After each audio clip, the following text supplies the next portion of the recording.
it is show number 100, and we did promise you that we would get someone very special to be our guest on the show, and they don't come much more special than the gaffer himself. Welcome to 98 Not Out, Alex Stewart.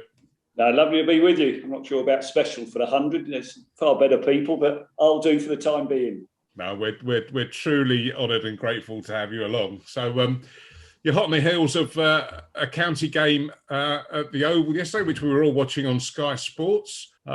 Great to see a bit of decent cricket and in front of a few hardy fans as well.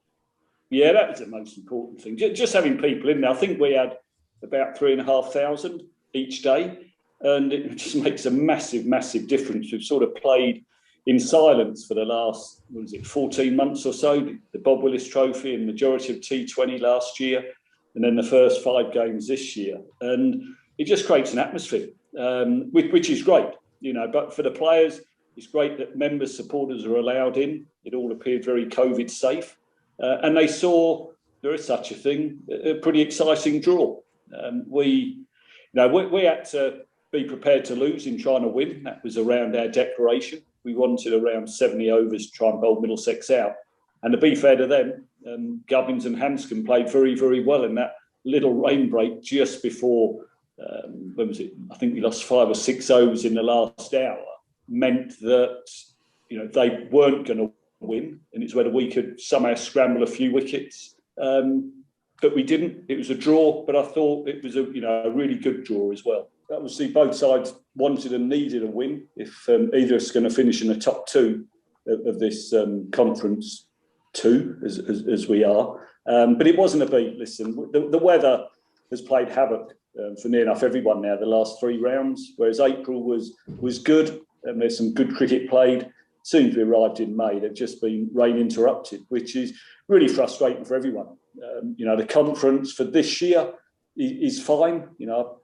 Big advocate of 2 divisions, which hopefully that will return to next year. But I think we'll see now with 3/4 games to go, you'll see more result-orientated pitches, sides having to gamble a little bit more. As I said earlier, being prepared to lose in trying to win and everything. And then let's see where everyone stands after 10 completed games. I think so far we've seen some really, really good games of cricket up and down the country. Despite the weather and whatever else, people have been really trying to make an effort to get county cricket, front and centre.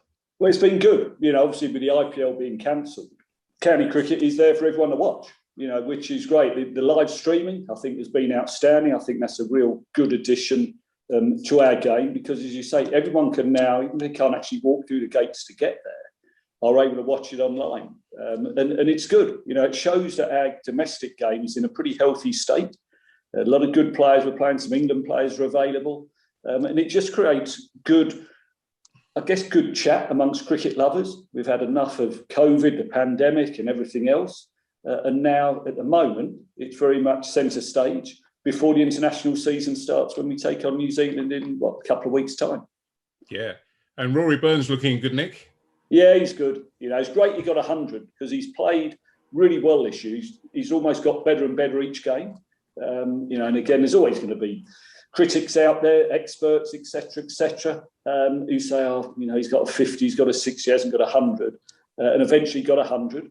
And he's averaging best part of 50, if not nearer 60 now, which for an opening batter at this time of year is outstanding. But now, really pleased for him. He's a proper bloke. He obviously, along with everyone, had it tough in India. And now we'll see him walk out with Dom Sibley, assuming he's going to be fit for the first Test match at Lords against New Zealand, which would be great. That's it. And a word about your overseas player for the early part of the season, Mr. Roach. Yeah, Kemar's, but he's a legend. I didn't know him that well. I'd met him a couple of times before, spoke to him on the phone back in, when was it, November, December? I actually woke him up. It was actually midday in the Caribbean. I still woke him up. So that tells you a little bit how laid back he is.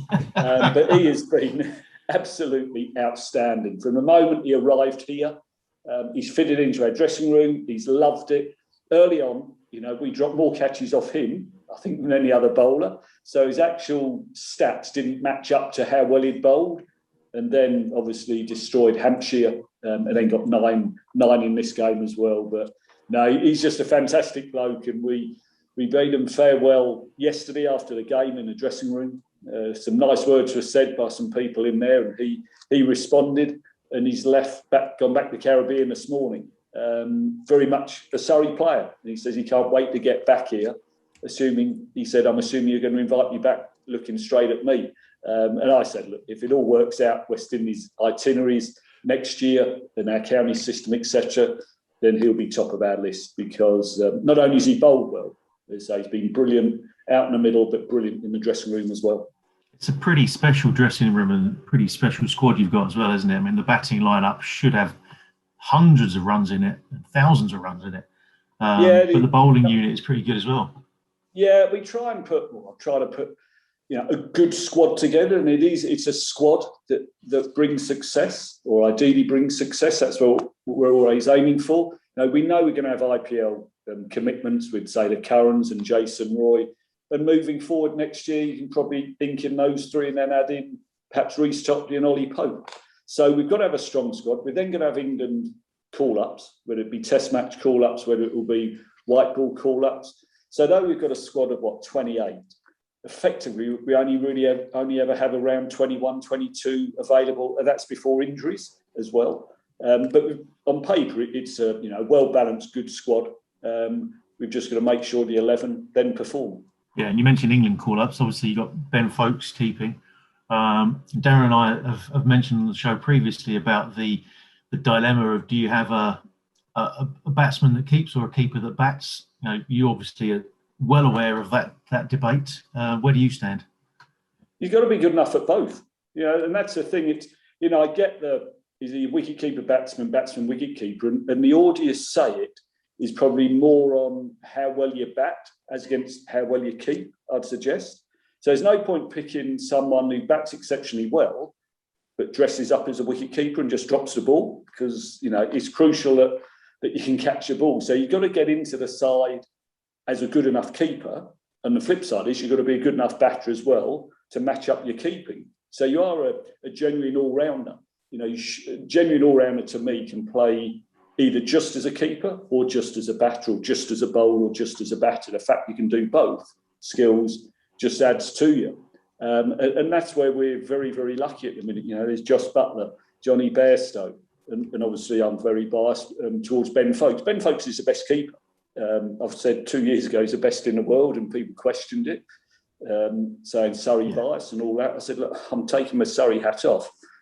Just watch him. And I think in this winter in India, people now understand just how good he is. And he can bat too. He got 100 on Test debut. He bats number 5 for us. And he's a proper batter. When he plays for England, he'll bat 7. And then he'll be wanting to do well against New Zealand. Obviously, with Josh Buttler becoming available for the series against India. I remember talking to Bruce Welsh quite a few years ago now, actually, when Ben was still at Essex. And Bruce was really, really impressed with him. And I think from what I've seen, just following Ben's career as he's sort of progressed, is he has listened and learned. And, in coming to Surrey, being alongside, obviously, yourself, but then Kumar Sangakkara, for example. I mean, there were a lot of people where you just couldn't help but improve your game. And I think you're now seeing the results. Yeah, listen, his work ethic is second to none. I was aware of him from the age of, I think he was 18. Graham Gooch had spoken well of him as a batsman. And he was actually he's up there, I think he's a fielding 12th man at a test match at Trent Bridge. I was doing some media work with BBC. Anyway, cut a long story short, he was out there batting in the nets early in the morning before the rest of the players got in, and Gucci was there, and I went out just to have a watch. And he said then, look out for this player. He could be something special. That was just his batting, forget his keeping. Obviously, Fozzie at Essex, who's as good as there's ever been, had the gloves on.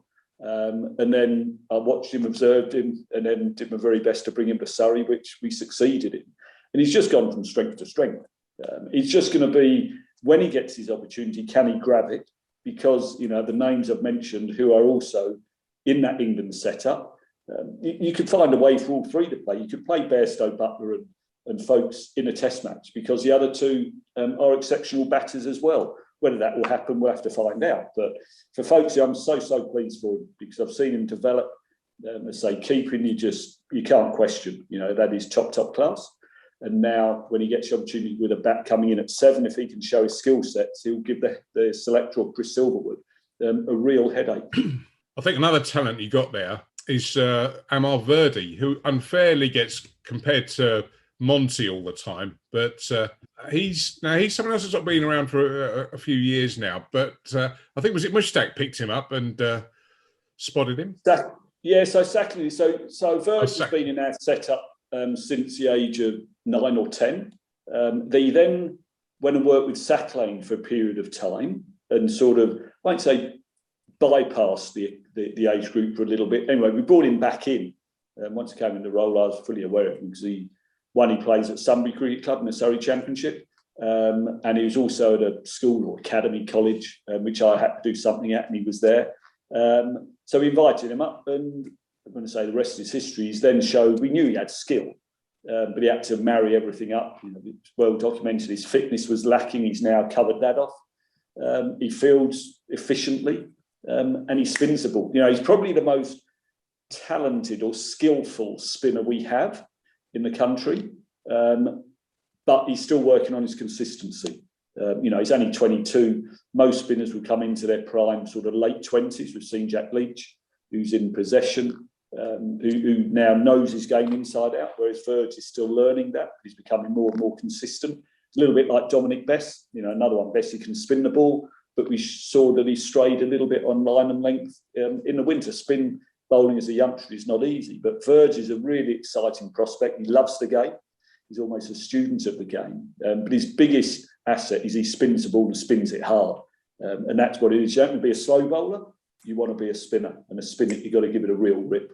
And then the other name that you mentioned before, I'm slightly concerned, though, because do you get Don Topley coming down and giving you advice on what to say and do all the time? No, I've written into Reece's contract when I signed him that his dad is not allowed anywhere within 50 miles of one where our game is, and certainly where I am.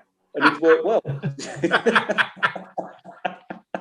But no, Choppers, as in Don, he played team cricket at Surrey with me, and obviously then went on to Essex. But yeah, he just makes me laugh. He's made me laugh from when I was 19, and I'm still laughing with or at him at 58. But no, we'll have the odd conversation. But no, it's very much about Reece Topley. And he is again someone we brought in, having been.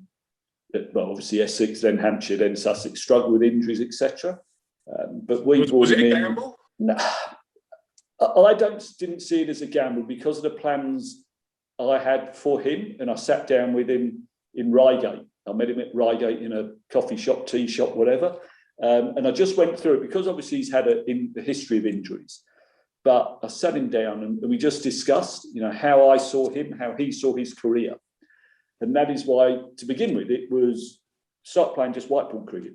We're not going to try and break you inside 2 years. I'm looking at this as a 10-year project so that we drip feed him into red ball cricket.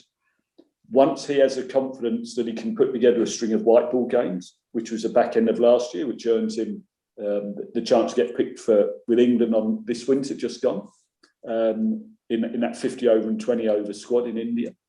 So we brought him back this year. Again, it's white ball predominant, but he's actually played, is it 3 or 4? You'll have to tell me.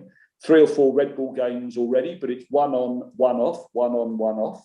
So that he could probably play back to back, probably, but until he is mentally and physically confident that he can do that, we're not going to push him. Because I want him playing for Surrey, England, but Surrey over 10 years, and not bring him in too early, give him to play back-to-back games, and by the way, can you just play a third game because we need you? And then his injuries, his back issues, come back. And then we're not being fair to him, we're not being fair to ourselves, and we lose the potential of a top-class cricketer. So that's how we're managing him. He's responding to that well, and growing in confidence game by game. No, we've got a lot of time for Reece. He's a champion. You're lucky that you seem to have a lot of sort of happy characters around the club. Even just watching, over the weekend. Looks like a good bunch that are enjoying themselves. Lots of smiles, lots of encouragement, lots of high fives, and it must be a pleasure to oversee all of that. Yeah, it is. We want talented cricketers, but we also want good characters, good personalities, and listen, they enjoy each other's company. Don't worry, there's always the odd row, and that's healthy as well, because they can kiss and make up whenever. But you want good characters within the dressing room, setting good examples, but you want to work in a good environment. If it's a chore coming to work, whatever profession you're in, then try and find something else to do. But if you enjoy walking through the gates each morning to be with your work colleagues, then I reckon that gives you a little bit of a lift. So winning obviously breeds more confidence and happiness. When you're losing or not winning, that's when you probably see the true characters. We've only won the one game. We've played some good cricket, and I say the weather has interfered since our good performance against Hampshire. Early on in the season, we played poor cricket, but the work ethic was still there, and the smiles was just about there. Now the smiles are that little bit bigger. And the Oval is looking incredible at the moment. That new section that they've been working on over the winter. I mean, I first went to the Oval in 1980 to watch England versus the West Indies, and it was wooden benches, and the field was massive, and it was a very just world away from what it is today. It looks like Surrey are in really good health. Yeah, it is. I mean, the Oval, or Kemar Oval, I should say, shouldn't also get told off, there is nothing from when you were there in 1980, there is nothing now that is the same. So even the pavilion, which had a middle tier put in probably a dozen years ago or so, you said it was a massive playing area. When I first started playing, I signed pro for Surrey in 81. You could definitely run 4, sometimes run the odd 5 if you used the whole ground. But they've lost, because of the ground developments, we've probably lost, I reckon, 25% of the playing arena, which on one hand is great because you've now got a 28,000 capacity, which is so important financially. But the size of it is, I won't say unique, but the big playing area is always good. But we've lost a lot of that. But now it's in healthy, in great hands. We're just about to lose our chief exec, Richard Gould, who's been fantastic for 10 years. He's overseen a lot of projects. The new stand you're talking about, One Oval Square, will be completed somewhere around, I think, the end of June, maybe early July. And that's going to add extra seats, extra members, facilities, and the corporate and events business, which for Surrey in London is so important. And that's why, we have been very lucky financially. The club has been very successful financially for probably the last 6 or 7 years. The pandemic's hit us harder than most. I think we went from a turnover of 42 million down to 12.5 million, a profit of 4.5 to a loss of just under 2 in the last year because of the pandemic. But I'd like to think we'll bounce back, because there's good people overseeing the club, good business people as well, while still remembering first and foremost it's a cricket club. Well, I think even down at Webby and I's level, at club level, it's still this. My commercial director at Billericay has got a saying that he loves to trot out at any opportunity. We're a small business that tries to play a little bit of cricket. I think the rules apply whatever, doesn't it? Yeah, exactly. That is the thing. And I think you should always be a cricket club first. Now, you need the finances, obviously, to make the cricket club run. But if Surrey potentially lost sight of that around, I don't know, early 2000, sort of 2006, 2010, something around that time, that actually, no, it's all right having a great business, but if you haven't got a cricket club, what's it there for? Yeah. So we've returned to that. Richard Thompson as chairman is massive on that, that we are a cricket club first. But at the same time, the cricket side of the business, which I'm involved in, must and does understand the importance of the revenue that's brought in through the corporate and events business. And it's a good mix. We were very lucky, obviously, being in London. 2020 nights, I'm sure you've been there, are as good as, well, probably the best, well, not probably, the best in the country. Every county that comes to play loves playing. Hey? Chelmsford on a T20. Chelmsford, no, I'll give it that. It's a good atmosphere, but it's 7,000 as against 27,000. But the Essex boys love coming down to the Oval. And it's great, and that's why 2020 Some people even come to watch the cricket. Chelmsford is top draw. I love going down there. They're very one-eyed, which is great. It's how it should be. You know, you're playing against Essex. But it's great. You want that type of atmosphere. There's that, you know, my love of football, a bit of a football mentality to it. There's enough sort of West Ham fans down there and some Tottenham fans who turn up in 5th or 6th, 7th or 8th spot, which is good. But overall, it's good. You know, it works really well. Well, you mentioned Richard Gould, who's your outgoing CEO. I thought he gave a really excellent interview at the weekend to Athers. And he's going back to his previous role in football. So let's talk about football now you brought it up. So I'm sure all of our viewers and listeners will know that you are a avid Chelsea fan. 100% correct. But your favourite player is a QPR player, John Hollins. Well, I mean, I don't get it. Yeah, I thought we started off at Chelsea. I might be wrong. I'm pulling your leg. I know, I'm only messing. No, it wasn't, as you know. That's why I used to wear the number 4 shirt when I was allowed to choose my number, purely because of him. He used to wear 4 at Chelsea. I used to have that shirt as a youngster growing up and stuck with it. At times you weren't allowed to choose your shirt number. I don't know why you weren't, but you weren't. But whenever you could, yeah, I'd have number 4 on my back. And what do you think of Chelsea? What are they trying? They're going to win the Champions League? Well, that's the idea. We've won it once before, so we may as well try and win it again. The good thing is that, you know, they're in the Champions League next year anyway. I mean, just lost to Villa. It was brilliant to see Tottenham help us out through beating Leicester. I'm saying Gareth Bale's just been voted Chelsea's Player of the Year. So for those 2 goals at Leicester, but it's obviously a big Frank Lampard fan. Sport is ruthless. It probably didn't come as a surprise. It would be massive disappointment. He got moved on, but Thomas Tuchel has come in and he's taken a side forward. Can they wrap it up with the Champions League? If they do, you know, top 4 spot, win the Champions League. Yeah, they lost to Leicester in the FA Cup. Well, we put that down as a good season, but we'll know more Saturday night. Looks like Frank's off to my club, Palace. It's looking that way. Is it? I was hearing it was Eddie Howe, but let's see. I mean, Roy Hodgson, I won't say a friend, but I know Roy pretty well. He's been a guest of mine at the Oval a few times. He likes his cricket, but what a job he's done at Palace. Absolutely fantastic. And, you know, I was talking about him in our dressing room yesterday. A couple of lads said, do you know him? I said, yeah, lucky enough to meet him and know him to an extent. You sort of think Sir Bobby Robson, Sir Alex Ferguson, and then Roy Hodgson. Sort of, you speak about him in similar sentences because he knows the game inside out. You know, you just look at the boys were going through the number of clubs he's managed, both home and abroad. If anyone knows anything about football, it's him. So listen, you have to move forward. If it's Eddie Howe, if it's Frank Lampard, you know, you want Palace to be in that Premier League where they'll finish. You know, and this is where it is in sport, isn't it? Expectations. Are you realistically somewhere between 8th and 14th, being rude?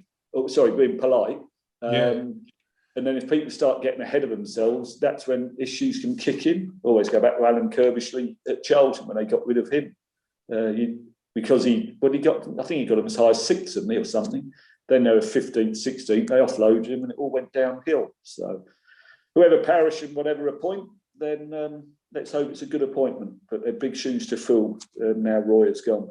So, talk about expectations. Surrey got to the T20 Blast final last year. Got edged out by Notts in the end. Do you have targets, or what are your expectations for 2021? Nah, listen. Every tournament we enter, we want to win. You know, but every county will say that. This conference, let's call it, is tough. Are we going to finish in the top 2? It's going to be touch and go. You know, I can't hide behind it. The weather. Losing 2 games, we'd have to take full responsibility for.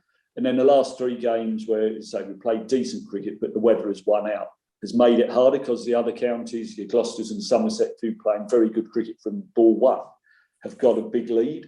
It's still in our hands because we've got to play Gloucester starting Thursday. Then we play Somerset in July when we have those the last 2 rounds 9 and 10. Our target is to get in the top 2. Once you're in the top 2, you have a chance of then winning the championship. If you don't, if you're in the 2nd division conference or 3rd division conference, you're playing for either 7th down to 18th, which it'd be interesting what you guys think. I don't think that that important. You want to win every game you play, but I think whereas people are getting quite excited about how the conference has been so far, I think we want to review it at the end of the season when there have been a lot of meaningless games. You know, finishing 7th, as I say, or 18th. There's that what the members think. Well, they want to turn up to see a game that, yeah, if you win it, you might move to 9th. But if you're in the 3rd division, God forbid, then you might finish 15th or something. I'm a 2-division person. But going back to the original question, be competitive, compete in every tournament, and yet silverware is how you're judged. So that's what we're looking at. T20, the conference championship, and the 50 is going to be really tough for us because of the 100. Again, we'll lose. We've definitely lost 12 players. We could lose 14 with the 2 wild picks allowed from our squad who've already been picked up in the 100. So our opportunities of playing our best side in the 50 over comp isn't there. So therefore, it gives others an opportunity who may not have played to show what they can do. So it's almost, I don't like to use the term a development competition for us, because there'll be plenty of counties who've hardly lost a player to the 100 who will be trying to win it. We'll try and win it, don't get me wrong. But we have definitely got one hand tied behind our back, as a couple of other counties will have as well, have lost large numbers to the 100. You get your excuses in first. Or dealing, or just facts. Up to you how you wish to do it, Webby. You tell me. But that's what it is. You know, on a serious note, it's we'll do our best to win it. You know, I'm not going in negatively. It's just that's where we are. You know, our starting 11, or our very best starting 11, is not available.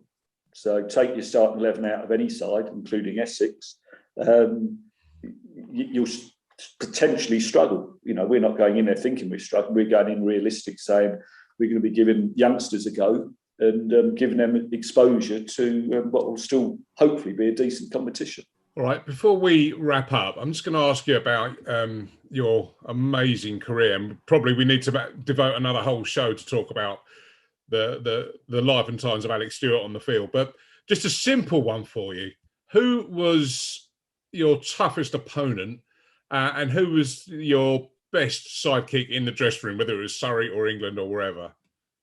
The toughest opponent is a team that would have been Australia.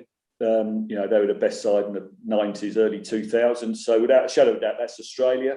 Individually, Shane Warne, from a bowling point of view, he had a holdover, along with McGrath, he almost had a hold over England during the 90s. It wasn't really until 2005 when England decided, right, we're going to put him on the back foot. And it worked. Up till then, he did have a hold, annoyingly, over all of us. So Warney, Lara, to me, he's the best player I played against, the best batsman I played against. You know, but Sachin, obviously, fine player, don't get me wrong, I'm splitting hairs, but I always just go Lara.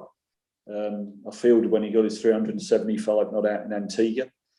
But there is a lot of good cricketers. You know, I've said, you know, Marshall and Akram are the 2 best quick bowlers, Warne the best spinner, Lara the best batter, with Sachin a very, very close second. So it was a good era, a tough era, but an era I'm pleased and proud I played in. And your best sidekick? Sorry, it's going to be, you're probably going to say Thorpe, Butch, because as they played a lot of England games together as well as Surrey games. And Mark Ramprakash, you know, he's a good mate. You know, even when he was at Middlesex, but we played England together, I've always gone on very, very well with him. But in a way, you get on with people, and then there's always your teammates or work colleagues, teammates, and then your friends as mates as well. And those guys definitely fall into that category. I'm naming plenty more. You know, Athers, Nasser. Arthur's great bloke, and then there's Nasser. Is he really that tight? He might be listening. I love Nass because someone has to. But no, it's no, he's a champion, Nass. You know, he's a fine captain. You know, he was I'd say tactically, he was the best captain I played under, Nass. And we made our debuts together in 1990 in the West Indies. Obviously carried on playing a little bit longer than me. but he'd missed a lot of games while I was still playing. But him and Duncan Fletcher sort of got England up and running. The central contracts that came in and everything, and then your Michael Vaughan's teams and Andrew Strauss's teams and beyond. I think we've got a lot to thank Nasser and Duncan Fletcher for. Given this is our 100th show, it would only be right to ask you about the prestigious group that you're in of scoring 100 in your 100th test. Yeah, listen, it's people talk about your highlights. What's the best moment of your career?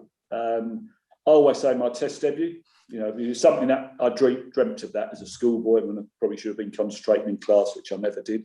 I was dreaming about playing for England and whatever. But then, as you say, to play 100 test matches is something, one, you can never be taken away from, is something that I'm very, very proud of. The fact also, Athers made his 100th test appearance in the same game as well, shows the longevity of the two of us. And then to cap it off with 100 and to add to the fairy tale, it was a Queen Mother's 100th birthday as well. So it was a very proud day. And I always say the ovation I got from that Old Trafford crowd when I got to that 100 will live with me forever. It just went on and on and on. And I'll be honest, after about, 40 seconds, 45 seconds, they're still clapping. And I'm now looking around and I've, saluted all four corners of the ground and felt, pretty special. They kept clapping and cheering, and the cheering got loud. And I started looking around thinking, there's a streaker come on or something. But it was actually for me, and that's something I'll always be very, very thankful for. I think we could talk all night, and I've got a list of questions here, but I'm not even going to bother now. It's been an absolute pleasure and a real honour to have you join us on our 100th show. Many, many thanks for coming on, and good luck for the season. And hopefully we'll catch up, whether it's at the Oval or at Fortress Chelmsford. We look forward to seeing you. No, 100%. Thanks for having me on, and congratulations on your own 100. Well batted.